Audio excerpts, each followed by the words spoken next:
아니에요. 핍박과 압박이 있는 것이 아니라 재난입니다. 이 재난의 시기에 우리가 이 시기에 또 이 전염병이라고 하는 재난 속에서 우리가 뭐 예배드리는 것을 드러내고 하다가 보면 다른 이웃들이 상처받고 힘들어지게 됩니다. 그래서 이웃을 사랑하는 마음으로 우리가 사실 예배드리는 게 편하죠.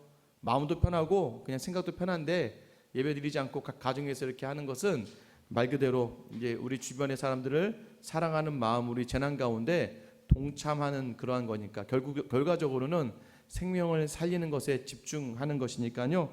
여러분 그렇게 아시고 각 가정에서 더욱더 또 예배를 사모하면서 각 가정 예배 드리시면서 하나님과 교제할 수 있는 시간 되시기를 부탁을 드립니다. 그리고 이제 빨리 이 사태가 마무리될 수 있도록 또한 기도해 주시기를 바라고요. 이제 이번 주 다음 주까지는 일단 우리 영상으로 예배 드리게 되니까 각 가정에서 준비된 마음으로 예배 드리시면 될 것 같습니다.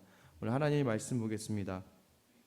여호수아서 6장 1절부터 14절까지 말씀인데요. 제가 읽어드리겠습니다. 여호수아서 6장 1절부터 14절까지 말씀입니다. 이스라엘 자손들로 말미암아 여리고는 굳게 닫혔고 출입하는 자가 없더라. 여호와께서 여호수아에게 이르시되 보라 내가 여리고와 그 왕과 용사들을 내 손에 넘겨 주었으니 너희 모든 군사는 이 성을 둘러 성 주위를 매일 한 번씩 돌되 여세 동안을 그리하라. 제사장 7은 7 양각 나팔을 잡고 언약궤 앞에서 나아갈 것이요 일곱째 날에는 그 성읍 7번 돌며 그 제사장들은 나팔을 불 것이며 제사장들이 양각 나팔을 길게 불어 그 나팔 소리가 너희에게 들릴 때에는 백성은 다 큰 소리로 외쳐 부를 것이라. 그리하면 그 성벽이 무너져 내리리니 백성은 각기 앞으로 올라갈지니라 하시매 눈의 아들 여호수아가 제사장들을 불러 그들에게 이르되 너희는 언약궤를 메고 제사장 7은 양각 나팔 7을 잡고 여호와의 궤 앞에서 나아가라 하고 또 백성에게 이르되 나아가서 그 성을 돌되 무장한 자들이 여호와의 궤 앞에서 나아갈지니라 하니라.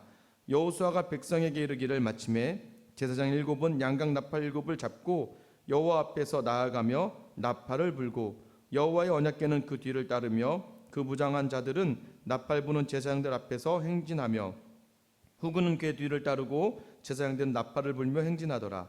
여호수아가 백성에게 명령하여 이르되 너희는 외치지 말며 너희 음성을 들리게 하지 말며 너희 입에서 아무 말도 내지 말라. 그리하다가 내가 너희에게 명령하여 외치라 하는 날에 외칠지니라 하고 여호와의 궤가 그 성을 한 번 돌게 하고 그들의 진영으로 돌아와서 진영에서 자니라. 또 여호수아가 아침에 일찍 일어나니 제사장들이 여호와의 궤를 메고 제사장 7은 양각 나팔을 7을 잡고 여호와의 궤 앞에서 계속 행진하며 나팔을 불고 무장한 자들은 그 앞에서 행진하며 후군은 여호와의 궤 뒤를 따르고 제사장들은 나팔을 불며 행진하니라. 그 둘째 날에도 그 성을 한 번 돌고 진영으로 돌아오니라. 여세 동안을 이같이 행하니라. 아멘. 네, 제가 이제 이전에 그 사역을 이제 할 때 전도사 이제 신학대학원 공부를 다 마치고요. 다 마치고 난 다음에 저는 신학을 좀 늦게 시작했기 때문에 공부를 더 하고 싶었습니다. 그래서 이제 목회학 석사죠. 목사가 되는 과정을 마치고 그 다음에 바로 이제 또 구약 신학을 이제 석사 과정을 지원을 해서 공부를 시작했습니다. 근데 이제 전임 사역을 하면서 이 사역을 하는 게 좀 쉽지는 않더라고요. 신방도 해야 되고 새벽기도 나와야 되고 행정도 봐야 되고 또 이제 청년부도 맡고 있고 하다 보니까 너무 힘들었습니다. 그래서 힘든 상황 속에서 공부를 해야 되는데 제가 또 택한 과목이 이제 그 석사 과정 중에서는 가장 어렵다는 이제 성경 신학 중에서 이제 구약이다 보니까 히브리어를 이제 헬라어는 그래도 조금 물론 이제 헬라어도 어렵지만 그 과목 중에서 좀 구약의 히브리어가 좀 굉장히 어렵습니다. 그래서 가장 많이 이제 다들 선택 과목을 들어도 오지 않는 그런 과 중에 하나인데 이제 그것을 하면서 공부를 하려고 하다 보니까 너무 어려운 거예요. 너무 매 주마다 원서를 가지고 공부를 하고 또 사역은 사역대로 하고 너무 힘들어서 이제 한 달이 채 되기 전에 그 자퇴를 하면 등록금을 그대로 돌려줍니다. 그래서 이제 한 2주 정도 됐을 때 이건 도저히 내가 할 공부가 아니다. 이건 도저히 못하겠다. 그래서요 딱 3주째 됐을 때 이젠 가서 그냥 자퇴를 해야겠다 해서 뭐 아내에게도 얘기했고 이제 학교를 향해서 이제 자퇴를 하려고 교회에서 이제 학교를 향하는 길이었습니다. 근데 마침 그때 가는 길에 담임 목사님에게 이제 전화가 왔어요. 제 청년부 은사셨고 또 지금 그때는 제 담임 목사님이셨는데 전화 와서 어디 가냐고 하는 거예요. 뭐 어떻게 합니까? 솔직히 얘기를 해야죠. 자퇴를 이제 하려고 너무 공부가 힘들어서. 근데 그때 이제 엄청 전화기에다 대고 많이 화를 내셨어요. 들어오라고. 그 공부하는 거 니네가 잘못 생각하는 건데 공부는 머리로 하는 게 아니다. 공부는 엉덩이로 하는 거다. 그래서 빨리 돌아오라고. 나중에 후회한다고. 근데 물론 이제 그분이 저하고의 그런 영향력 있는 관계가 됐기 때문에 이제 그 말씀을 듣고 그냥 그래 목사님께 말씀하시니까 하면서 돌아왔습니다. 덕분에 그 과정을 이제 졸업을 잘했죠. 정말 공부는 머리가 하는 게 아니더라고요. 공부는 엉덩이가 하는 거더라고요. 근데 그 시간을 통해서 좋은 깨달음과 배움을 얻었습니다. 그 시간에 얻었던 그런 지식을 가지고 말씀을 전하고 사역하는 데 있어서 굉장히 큰 도움이 되었고요. 때로는 이런 것이 좀 편하구나. 어떤 거냐면 그냥 믿고 그 말대로 순종하는 그런 대상이 있다는 것 자체는 굉장히 누군가에겐 행복한 일이구나. 그래서 제가 자주 이야기하잖아요. 스승이 없는 사람이 가장 불쌍한 사람이다. 그러니까 어떤 사람이 완벽하겠습니까마는 어떤 한 사람을 내 스승으로 삼고 그 사람을 향하여 순종할 때에 참 그 마음이 또 그 사람이 하나님 앞에서 또는 사람들 앞에서 인정받을 만한 모습이 있다면 참 그것은 저에게도 복이 되지 않을까, 우리에게도 복이 되지 않을까 하는 생각을 하게 됩니다. 저도 종종 그러한 스승으로서 또는 목회자로서 성도님들을 이제 권면하죠. 근데 너무 감사한 것은 여지껏 제가 권면하고 또는 이제 청년들도 제가 이제 호되게 꾸짖거나 해서 이제 어떤 이제 부탁했던 말들을 순종하면서 잘 감당했던 그러한 지체들을 돌아보면 참 감사하게 다 그 뒤가 참 감사할 수 있는 것들로 열매 맺어졌다는 것을 보게 됩니다. 물론 제 말에 순종 안 해서 열매 안 맺어져서 저에게 안 왔을 수도 있죠. 그런데 그 말대로 순종해서 목사님이 이렇게 조언해 주셔서 이렇게 살아냈더니 이런 결과가 있어요라고 저에게 와서 이런 그런 고백을 하는 제자들이나 성도님들 보면서 참 목사로서의 보람도 느끼게 되는 것이죠. 사실 그분들이 제 말에 제 지식에 순종해서가 아니에요. 제가 목사로서 또는 스승으로서 하나님 마음으로 이야기했다는 것, 그것을 믿어주고 그것대로 행해서 누굴 위해서입니까? 이게 전부 다 예수님을 위해서죠. 성도가 잘 되고 그 사람이 온전히 자라나고 잘 서는 것이 예수님이 원하시는 바이겠죠. 그것이 바로 오늘 우리에게 주시는 이 본문의 말씀이 우리가 원하시는 바가 그대로 그런 뜻으로 담겨져 있는 것이죠. 5장에서 어떤 일들이 일어났어요? 요단강을 건넜어요. 백성들이 하나님께서 요단강을 건너서 이제 막 전쟁을 시작해야 되는데 하나님께서 뭐라고 하셨어요? 할례를 행하라고 하셨어요. 갑자기 거기 들판에 들어누워서 3km 앞에 지금 적이 있는데 들어누워서 지금 할례를 행해야 되는 그 이스라엘 백성들의 모습을 보면 이거 뭐 하는 거지 했는데 하나님께서 뭐라고 얘기하세요? 할례를 통하여 너희의 수치가 다 굴러갔다. 너희를 향하여 조롱하던 그 많은 이방 백성들이 드디어 너희가 하나님이 택한 백성이라는 것을 알게 되고 가나안에 들어온 너희를 보면서 이제 그동안의 너희 수치가 믿음이 있다면서 네가 뭔데? 라고 했던 그 모든 수치가 할례를 행함으로 굴러갔다. 그 다음에 왜 이 할례를 행했어요? 그 뒤에 바로 유월절, 사흘 뒤에 유월절, 하나님의 백성만이 드릴 수 있는 유월절에 참여하기 위해서 하나님이 할례를 행하시게 했어요. 유월절이 있고 난 다음에 그곳에 만나가 그쳤어요.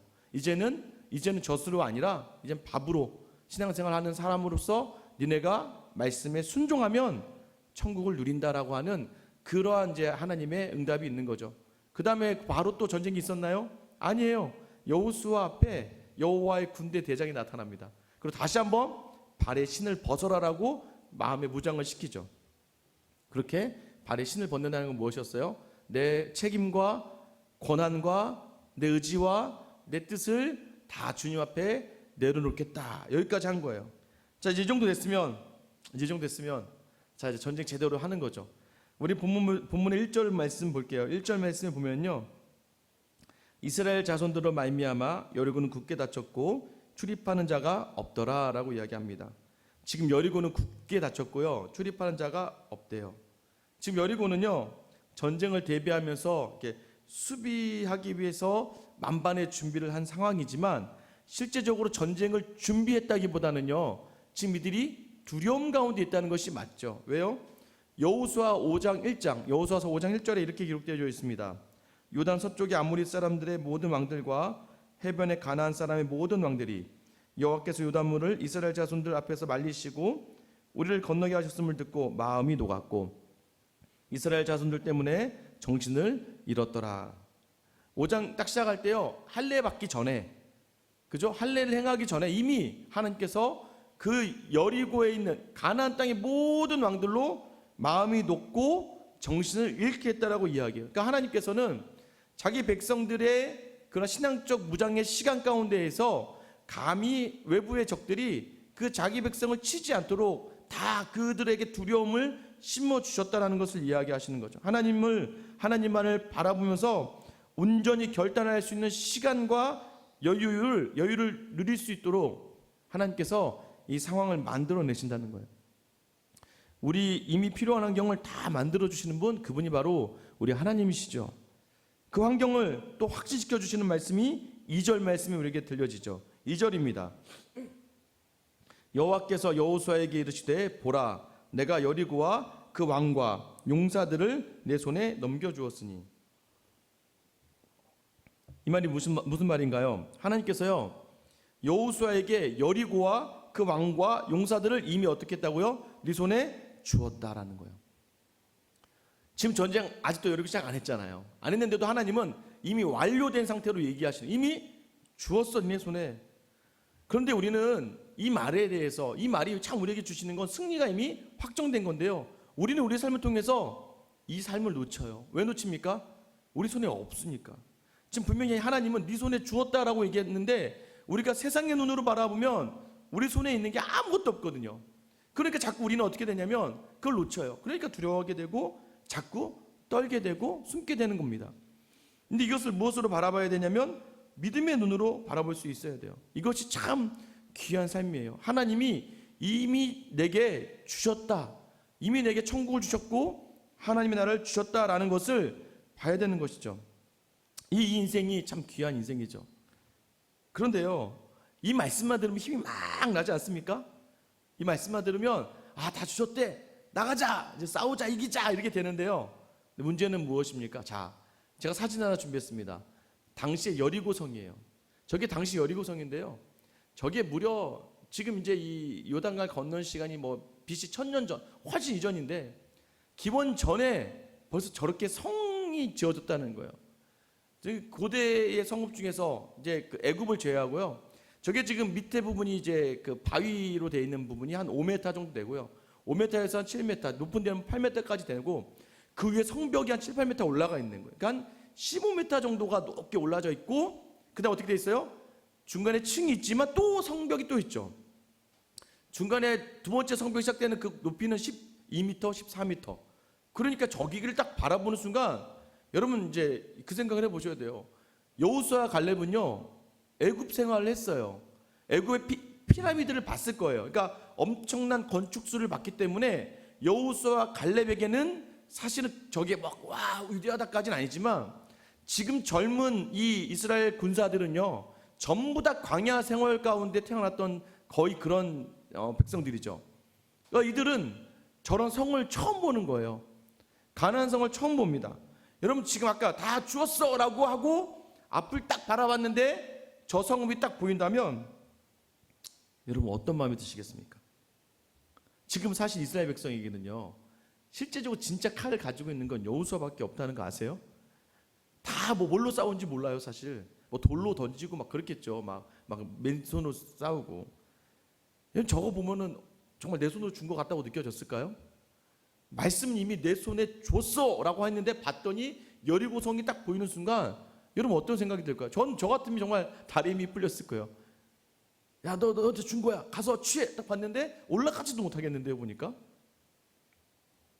이게 참 왜 하나님이 이러실까요? 40년을 광야 세월을 통해서 훈련시키셨어요. 요단강도 건너게 하셨어요. 할례도 거기서 행하면서 쳐들어오지 못하는 기적도 맛봤어요. 6월절에 만나가 그치는 것도 봤어요. 그리고 여호와의 군대 대장을 만나는 여호수아를 또 이야기를 또 들었을 거예요. 그럼 이제는 좀 우리가 이제 인간적인 싸움을 하고 인간적인 전쟁을 해야 되는데, 아니 이것도 뭘까요? 사실 지금 제가 그런 상황인 것 같아요. 어려운 상황 속에서 또 이제 우리 교회 어려운 상황 속에 있었고, 또 저도 여러 가지 이제 개인적인 그런 상황들 거치면서 어렵게 또 이 교회에 오게 되는 과정도 뭐 그렇게 쉽게 된 건 아니니까 순탄하지 않게끔 이렇게 왔습니다. 와서도 좋았죠. 하나님이 이렇게 오게 하신 이유가 있구나라고 생각했습니다. 그런데요, 또 어쩔 수 없이 이제 2달 동안은 거의 이제 장충동에서 여기를 왔다 갔다 하면서 새벽 기도를 해야 되고 또 섬겨야 되고 또 제가 해야 될 일들이 많아죠. 또 그래도 감사했어요. 왜냐하면 성도님들이 너무 잘해주시고 서로 간에 좋으니까 저도 좋고, 그리고 새벽에 말씀을 전하는 저도 같이 은혜 안에 누리게 되고 또 괜찮아요. 그것도 또 괜찮았어요. 그리고 이제 그때 막 처음에 이제 사역을 하면서 빈자리들 보면서 마음이 어려운 부분들도 또 뭐 새 가지 또 오신 것도 있고, 또 이제 그동안 떠나갔던 분들도 다시 이제 한두 가정 다시 돌아오는 모습들도 보이면서 다시 이제 뭔가 또 할 수 있구나라는 사이에, 뭐 코로나가 처음엔 터졌지만 그렇게까지 뭘 이렇게 느낀 정도 아니었는데, 제가 이렇게까지 한국 교회가 예배를 그 교회에서 드리지 않는, 정말 일제 치하에서도 6.25 전쟁 중에도 그러하지 않았던 이 사태가 지금 이제 벌어지게 된 거, 또 저는 막 이제 2달 담임 사역을 하는데 이게 탕 터져버리니까, 이게 왜 요단강 건너는 것도 잘 건넜다 이거예요. 할례도 잘 받았다 이거예요. 6월절도 잘 넘어온 것 같아요. 그리고 여호와의 군대장 앞에서 신발도 벗었어요. 지난주 말씀하면서 신발도 다시 벗었습니다. 벗었다고 생각했는데 하나님은 아직 뭐가 더 필요한가 봐요. 우리의 삶이 그런 삶 아닙니까? 이것도 어려웠는데 이것도 은혜로 버텼고, 이것도 힘들었는데 이것도 주시는 그 은혜로 버텼는데, 자꾸 끝이 안 보이게 자꾸 가니까 이 여리고가 딱 보이는데 좆대는데 저 여리고를 보면 결코 제가 저에게 준 것 같지 않은 거죠. 그래서 하나님이 원하시는 자리가 뭐냐면 믿음의 눈으로 바라볼 수 있어야 되느냐 이거예요. 믿음의 눈으로 바라봐야 된다. 인간의 눈으로 바라보면 그 여리고는 절대 볼 수 없고 절대 그것을 취할 수 없는 곳이지만, 이미 주신 말씀, 2절에 처음에 네 손에 주었다라는 이 말씀을 가지고 바라보는 믿음의 눈. 그러니까 아마 이 시간은 또 뭐예요? 믿음의 눈으로 여리고를 바라볼 수 있는 우리 신앙의 정비의 시간을 주신다는 것이죠. 여러분, 이 시간이 여러분에게 의미가 있기를 소망합니다. 하나님에게는 순서가 중요하지 않고 시간이 중요하지 않아요. 하나님이 중요한 건 뭐냐면, 하나님은 오직 우리가 중요해요. 우리가 너희가 어떻게 마음을 준비하고 있고 너희가 어떻게 하나님께 마음을 가지고 가고 있느냐가 중요한 거예요. 왜요? 다 이미 주었으니까. 아무리 우리 손에 잡히지 않아도 주셨다는 것을 말씀하시는 거예요. 이미 다 주었다는 거예요. 그 생각해 보세요. 정말 안 주시고 주셨다고 한 걸까요? 아니에요. 주셨어요. 무엇을 주셨습니까? 이미 이스라엘 백성이 가나안 이 땅에 올라와 있잖아요. 여리고 앞에 섰잖아요. 400년 전에 약속하셨던 그 약속의 땅에 올라온 것이 이미 이 약속의 땅을 주신 거잖아요. 우리도 마찬가지예요. 이미 우리에게도 구원이라고 하는 놀라운 선물을 주셨어요. 우리도 이미 놀라운 기적을 우리에게 하나님이 주셨어요. 이미 주신 것을 보고 그것을 가지고 바라보라는 거예요. 이미 주신 믿음을 가지고 바라보면 이것 또한 내 것이다라고 이야기해 주시는 그 음성이 오늘 여러분에 들리기를 주님의 이름으로 축원합니다. 이렇게 이겨놓으신 전쟁을 우리가 같이 누리고 경험하기 위해서, 그러면 이제 우리 전쟁의 시작이 무엇이 되어야 되나요? 하나님이 그 말씀을 해주시는 거죠. 우리 본문 3절과 5절 말씀인데요, 우리 각 가정에 있을 텐데 이것도 들으시는 분들 각 가정에서도 같이 한 목소리로 3절과 5절 말씀 같이 읽겠습니다. 시작.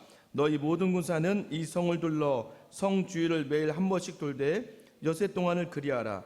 제사장 7급은 7 양각 나팔을 잡고 언약궤 앞에서 나아갈 것이요, 7째 날에는 그 성읍을 7번 돌며 그 제사장들은 나팔을 불 것이며, 제사장들이 양각 나팔을 길게 불어 그 나팔 소리가 너희에게 들릴 때에는 백성은 다 큰 소리로 외쳐 부를 것이라.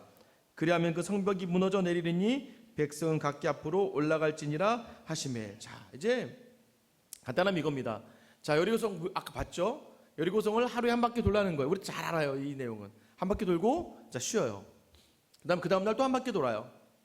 며칠 동안 6일 동안 한 바퀴만 돌아요. 마지막 7일 내에는 7바퀴를 돌아야 돼요. 7바퀴 돌고 이제 맨 앞에 섰던, 그러니까 무장한 군사가 있고 양각 나팔을 불고 또 복귀가 따라가잖아요. 양각 나팔을 든 그 제사장들이 나팔을 확 불 때 모든 백성이 소리를 확 지르면 그 여리고는 무너질 거다라고 이야기하는 것이죠. 참 이렇게 말이 많습니다. 말만 있는 것 같아 느껴지죠. 2절 말씀 보면 여호와께서 여호수아에게 이르시되, 6절 말씀 보면 눈의 아들 여호수아가 제사장들을 불러 그들에게 이르되, 10절에 또 보면 여호수아가 백성에게 명령하여 이르되, 자꾸 이르되 하나님이 왜 이렇게 자꾸 이렇게 강조가 될까요? 왜 강조가 되나요? 이게 정말 중요하다는 거예요. 이게 말씀이 중요하다는 거죠.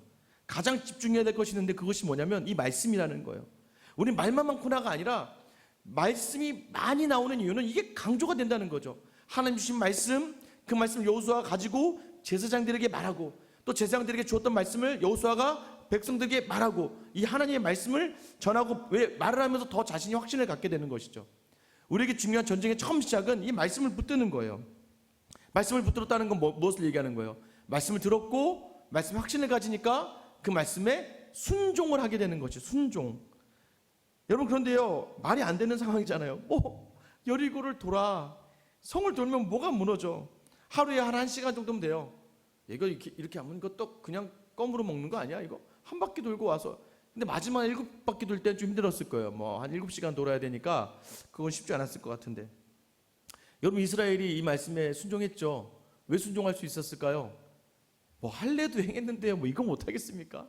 지금 적진 앞에서 할례도 행했던 백성이고 금방 요단강도 갈라졌는데 이거 못하겠어요? 그러니까 이스라엘 백성들은 지금요, 말씀 앞에서 철저하게 순종하는 자세가 되어 있었다는 거예요. 왜 오늘 이 본문의 말씀을 오늘 이 시대에 우리에게 주실까요? 너희는 어떠느냐라고 물어보는 거예요. 너희는 정말 이 말씀 앞에서 말씀에 순종하는 삶을 살고 있느냐? 사람에게 순종하고 환경에 순종하고 그런 모든 것에 따라가 순종하는 것이 아니라 정말 말씀에 확신을 가지고 순종하는 삶을 살고 있느냐라고 우리에게 물어보시는 것이죠. 그럼 그 삶을 살기 위해서 어떻게 우리가 해야 될까요? 오늘 이 전쟁의 필수 요소들이 등장하는데 첫 번째가 무엇입니까? 무엇이에요? 언약궤죠. 항상 우리가 등장하는 언약궤가 있습니다. 이번에도 성을 돌 때 언약궤를 메고 함께 돌라고 이야기합니다. 언약궤는 참 중요합니다. 근데 오늘 본문에 또 중요한 게 있어요. 뭐냐면요, 자, 언약궤를 맸어요. 앞에서 이제 무장한 병사가 가고 나팔을 불고 언약궤를 메고 따라가기 시작합니다. 따라가는데요, 자, 여러분 이제 생각해 보셔야 돼요. 자, 한 바퀴 돌았어요. 돌 때 이럴 거예요. 오늘 첫날은 돌 수 있습니다. 둘째 날이 됐어요. 야, 이거 뭐한 짓이야 이거? 라고 생각할 수 있겠죠. 셋째 날이 됐습니다. 또 돌아요. 아니 돌아도 이거 뭐 하는 거지? 되는 거야 안 되는 거야? 이런 말도 안 되는 자리에 우리가 있어야 되나? 여러분, 이런 생각이 들지 않았을까요? 법궤가 있다는 얘기 뭘까요? 우선은요, 이거예요. 그럼 말도 안 되는 상황에 내가 너희와 함께 한다는 거예요. 내가 그 말도 안 되는 상황에 너희만 밀어넣지 않고 내가 너희와 그 말도 안 되는 상황 속에서도 함께 하시는 하나님을 여기서 보여주시는 거예요. 또 하나는 무엇입니까? 그 전쟁에 우리가 승리할 수 있는 조건이 바로, 그럼에도 불구하고 이 말도 안 되는 상황 속에 이걸 주관하시는 분이 하나님이다.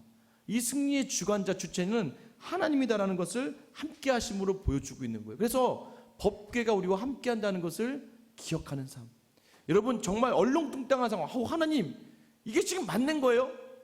이 상황이 지금 맞는 거예요? 라고 묻는 그 삶 속에서도 하나님 우리와 함께 하신다는 거예요. 야, 너만 보낸 거 아니야. 우리가 귀찮은 일, 정말 하기 싫은 일, 야 네가 해 이러면 다 알잖아요.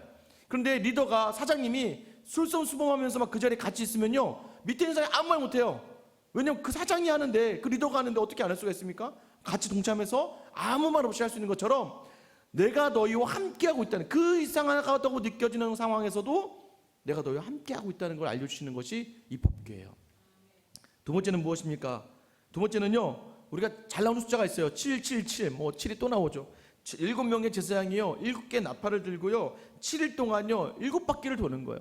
왜 자꾸 7이라는 숫자는 강조되어질까요? 매일매일 법궤와 함께 이 시간을 보내야 돼요.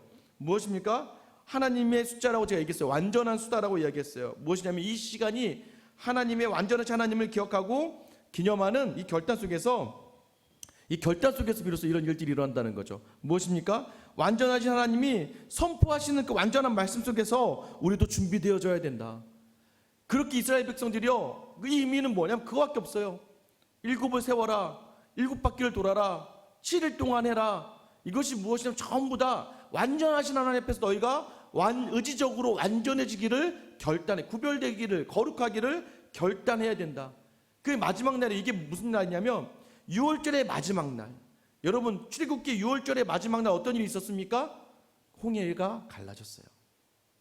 오늘 6월절의 마지막 날 여리고를 무너뜨리시려고 작정하시는 거죠. 이 작정이 처음 시작을 바로 이 여리고에 도는 것으로부터 시작하는 거예요. 모든 전쟁에 완전하신 하나님께서 함께 하시면 우리가 무조건 승리해요. 그래서 우리가 원하는 건 뭐냐? 우리에게도 그 거룩하기를, 성결하기를 원하시는 이 숫자가 본문에서 계속해서 강조가 되죠. 또 세 번째는 무엇입니까? 마지막 7째 날에 나팔을 불래요. 이게 하나님께 특별한 모습인데요. 7째 날에는 7 제사장들에게 나팔을 불어라. 왜 나팔을 불까요? 우리 민수기 10장 8절과 9절 말씀 보면은요, 저희 이제 8절 9절 말씀 읽어드릴게요. 또 너희가 땅에서 너희가 자기를 압박하는 대적을 치러 나갈 때에는 나팔을 크게 불지니 그리하면 너희 하나님 여호와가 너희를 기억하고 너희를 너희의 대적에서 구원하시리라. 자, 여기까지만 읽을게요. 다시 한번 말씀드려요. 또 너희 땅에서 너희가 자기를 압박하는 대적을 치러 나갈 때에는 나팔을 크게 불지니. 자, 지금 이제 하나님의 약속을 붙들고 나팔을 부는데요, 어떨 때 불라는 거예요? 너희를 압박하는 대적을 치러 나가. 하나님이 아시는 거예요. 여리고를 딱 보는 순간 압박감을 느끼는 것을. 근데 이 땅은 누구 땅이에요? 이미 땅은 주셨잖아요. 너희가 밟는 모든 땅 너희 것이다라고 했으니까 이미 이 땅은 우리 거예요. 그래서 하나님께서 너희가 너희 땅에서 너희를 압박하는 대적을 보거든 나팔을 크게 불어라. 그리하면 여호와가 너희를 기억하시고 너희를 대적에게서 구원하시겠다. 여러분, 이 말이 의미가 무엇입니까? 사람의 눈으로, 사람의 시선으로 이걸 감당할 수가 없다는 거예요. 그래서요, 누구에게? 하나님을 향해 전심으로 나팔을 분다는 의미는 무엇일까요? 우리가 마음을 다해 하나님을 찾고 하나님을 구하는 삶, 그 구하는 삶 속에서 하나님 반드시 응답하시고 함께 하시고 구하여 내시겠다는 것이죠. 그래서 이 나팔이 주는 의미는 무엇입니까? 이들에게 결단이, 어떤 결단이 있는 거예요? 이런 압박된 상황 속에서도 하나님만을 바라고 구하겠다라고 결단하는 마음이 있느냐라는 거예요. 삶 속에서 이런 외침과 선포가 있어야 되는 거죠. 그런 사람 하나님 반드시 기억하십니다. 기억하시고 반드시 이끌어 주시는 거예요. 우리가 기도하는 게 바로 그런 거 아니에요? 우리가 왜 주여를 외칩니까? 압박하는 이 상황 속에서 주님밖에, 나팔을 부는 대신에 우리 입으로 하나님 향해 간절히 외치는 그 소리를 외치는 거 아니겠습니까? 마지막은 무엇입니까? 오늘 본문에서 가장 중요한 말씀입니다. 오늘 본문에서 가장 중요한 말씀인데요, 하나님께서요 특별하게 이스라엘 백성들에게 그 전에는 이제 특별한 구체적인 것을 이야기하지 않지만 구체적인 것을 딱 하나 이야기하십니다. 10절 말씀이죠. 10절 말씀 한번 다 같이 읽어보겠습니다. 시작. 여호수아가 백성에게 명령하이르되 너희는 외치지 말며 너희 음성을 들리게 하지 말며 너희 입에서 아무 말도 내지 말라. 그리하다가 내가 너희에게 명령하여 외치라 한 날에 외칠지니라 하고. 자, 뭡니까? 침묵하라는 거죠. 아무 말도 하지 말래요. 아무 말도. 돌면서 절대 입 열지 말라는 거예요. 우리가요 압박을 당하는 삶 속에서요 우리는 참 입 열기가 쉽습니다. 한 바퀴 돌았는데 금도 안 가네 벽에. 또 한 바퀴 돌았는데 부스러기 하나 안 떨어지는 거예요. 견고한 여리고성이 움직이지 않고 변하지 않는 거예요. 그럼 하루하루 들 때마다 여러분 어떤 일이 일어납니까? 우리 안에요 원망이 일어나고요, 불평이 일어나고요. 뭐야 이거, 조롱이 일어날 때가 있어요. 뭐 하는 거야 이거 지금? 뭐 하는 거야? 사실 지금 우리가 그런 상황 아닙니까? 저는 그런 상황이에요. 지금 하나님 이거 지금 뭐 하는 겁니까? 또 놀래네. 지금 다 이제 이겨나오고 여리고 받고 전쟁하는 건데, 전쟁하려고 할 때 하나님이 또 막으시는 거죠. 돌아라, 그냥 돌아라. 그러니까 제가요 일주일 동안 엄청 바빴습니다. 이 예배를 드려야 되냐 말아야 되냐, 이 예배를 어떻게 해야 되냐.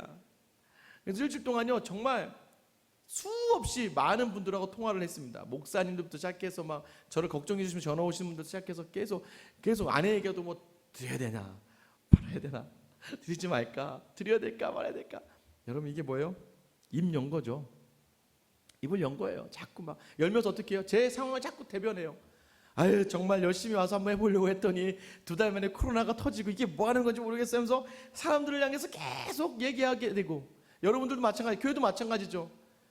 막 아침에는 예배를 드리지 말아야 될 것 같고 저녁쯤 되면 그래도 예배 드려야 될 것 같고, 오락가락하고 막 얘기를 하다 보니까 어떤 마음에 막 불평도 일어나고 원망도 일어나고, 우리 어떻게 돼요? 막 신천지 저것 때 뭐 정부는 뭐 왜 이래, 뭐 마스크는 없어, 사람들의 마음속에 원망과 불평의 입들이 계속 나오고요. 심지어는 같은 성도들끼리도 어떤 예배를 안 드리자니 예배를 드리자고 한 성도들이 왜 예배를 안 드려? 예배를 드리자고 하면 예배 안 드리자는 성도들이 이 시간에 예배를 드려? 목사님들도 그러더라고요. 예배 드린다고 하니까 저한테 미쳤구나 지금 이 상황에 예배를 드려? 근데 또 어떤 목사님들은 뭐라고 하시냐면 예배는 드려야지 야 예배를 왜 안 드려? 뭐 이러라는 건지 저러라는 건지. 여러분 세상은요 다 자기 마음이고 자기 뜻이고 자기 생각이에요. 물론 어떤 범위 내에서는 다른 사람을 배려하는 부분도 있지만 우리가 입을 여는 순간부터는 뭐가 되냐면 그때부터 내 생각이 나오고 내 뜻이 나오는 거예요. 근데 중요한 건 이 부정적인 것들은요 계속해서 더해지는 거예요. 돌아라. 그래서 제가 오죽했으면 이 말씀 준비하다가 아내 옆에서 이 노래를 불렀다니까요.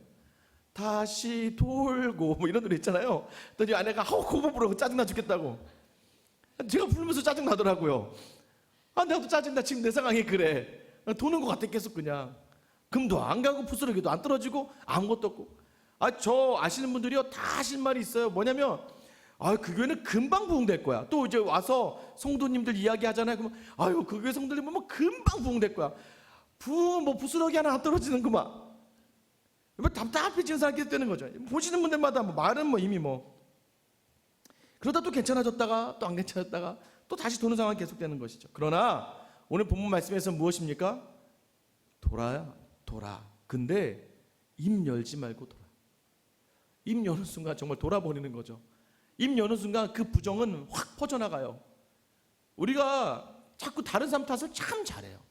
남녀 관계에서도요, 특히 가정 안에서도요, 남편 탓이고 아내 탓이고요, 부모 탓이고 자녀 탓이에요. 무엇을 이야기하기 시작하면요, 그 이야기는 끝이 없어요. 하나님이요, 우리 그 인생을 아시죠. 그 왜요? 이스라엘이 광야에서 그 불평하면서 망한 거예요.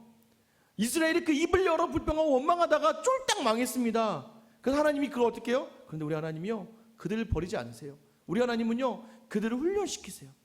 그래서 다시 이 자리로 있게 하시는 거예요.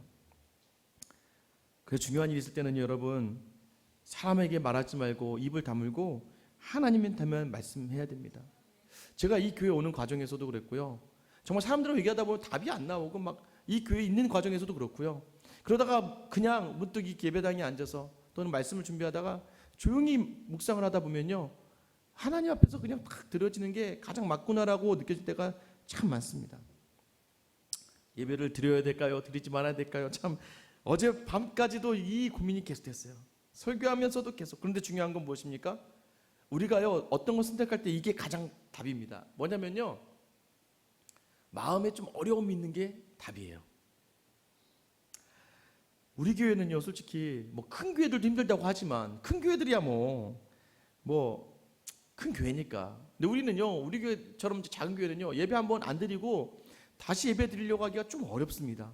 왜냐하면 이제 막 저같이 우리 교회 막 나오려고 마음 잡으신 분들 그러다 갑자기 예배가 한 1주 2주 정도 없으면 갑자기 벙 뜨는 느낌이 들거든요. 예배 나오기가 굉장히 어려워져요. 또 제가 이번 주에도 원래 이 교회 우리 교회 오시겠다고 또 약속까지 다 받아놨는데 예배 안 드리면 또 그분 못 오시죠 마음이 막 그분 와야 되는데 내한테 오기로 했는데 약속까지 했는데 라는 상황이 되니까 더 예배를 드려야 되는 거 어쩔 수 없이 예배를 드려서 그분이라도 보고 한 명이라도. 그리고 또 하나는 무엇입니까? 작은 교회요. 작은 교회는요 딱 한 달 살이 합니다. 정말 한 달 살이. 큰 교회들은 우리 교회 상황은 아직까지 제가 이게 위임이 되지 않았기 때문에 아직 대출 받고 이런 것도 교회 이름을 할 수 있는 것도 아니거든요. 그러면 약간 이제 헌금에 대한 부분도 사실 신경 쓰죠 목사로서. 근데 여러분 제 사례비는 제가 교회에서 지금 우리 교회 사례비 받는 거 아니잖아요. 그러니까 저는 문제가 안 되는데요. 교회가 걱정이 되는 교회가 야 이거 한 번, 두 번 이렇게 해서 3번씩 야 이거 한 달에 우리 지금 여러분 사용한 이 여기 관리비부터 해서 우리 월세 내는 것도 해서 솔직한 심정으로는 맞아요. 큰 교회들이야 넉넉한 부분이 있을 수 있고 또 대출받을 수 있는 여건이 되니까 그러겠지만 마음 한편으로는 인간적인 마음으로는 예배를 그래도 드려서 그래 맞아요. 솔직한 이 교회의 솔직한 마음이죠 이거는. 그런데 그러다가 그리고 우리 교회 보세요 여기 우리 교회 정교인 해봐야 지금 뭐 많지 않은데 1, 2부로 또 나눠서 드리면요 지금 앉아 두 칸씩 떨어져 앉아도요 두 칸씩 떨어져 앉아도요 충분히 여유가 있거든요. 이게 뭐예요? 그냥 차라리 지금 오히려 정부에서 문자 어제 저녁에 문자 받았는데요. 뭐 하나시청에서 경기도청에서 오잖아요. 가급적 예배와 집회를 뭐 해달라고. 지금 그럴 때 식당이 오히려 더 위험하지 않나요? 여기 보니까 식당에 사람들 엄청 많이 막 앉아가 예배드리고 마트에 막 사람들 엄청 많던데 차라리 오히려 그런 데를 가지 말아야 되는 거 아니에요? 뭐 나이트클럽 이런 데 아니 문자가 와서 나이트클럽 가지 맙시다. 이런 것도 해야 되는 게 정상 아닌가요? 오히려 위험한 데가 그곳이 영화관을 가지 맙시다. 영화관이 저희 교회보다 앉는 게 더 탁탁탁 붙어 있거든요. 아니 개인적으로 저는 그런 마음이 들었어요. 아니 지금 왜 교회지? 왜 교회지? 그래서 마음 같아서는 예배 드리는 게 맞고 틀리지 않아요. 우리 교회는 그게 제 마음이 편하다는 거예요. 우리 교회에서 식사만 안 하면 정말 우리 교회는 안전합니다. 또 집사님들 매일마다 여기 닦으시고. 그런데요 어려운 게 맞는 거라고요. 어려운 게. 그래서 어제 이 말씀 준비하다가요 뭐 이유와 상황 될 건 많죠. 그런데 마음 한편에 그래 어려운 거 택하죠. 어려운 거. 막 화가 나고 답답하죠. 막 또 한 성도님 막 눈물이 난다고 막 하시는데 저도 눈물이 막 나더라고요. 이거 뭔가. 그런데 오늘 말씀 무엇입니까? 너는 그렇게 자꾸 네 생각 입에 담을래? 우리 주님 말씀이 뭐였어요? 너희는 외치지 말며 너희 음성을 들리게 하지 말며 너희 입에서 아무 말도 내지 말라. 아무 말도 내지 말라. 그래서 그 주님 마음 바라봐라. 그래요. 맞아요. 우리 교회 교인들이요 더 힘들어지겠더라고요.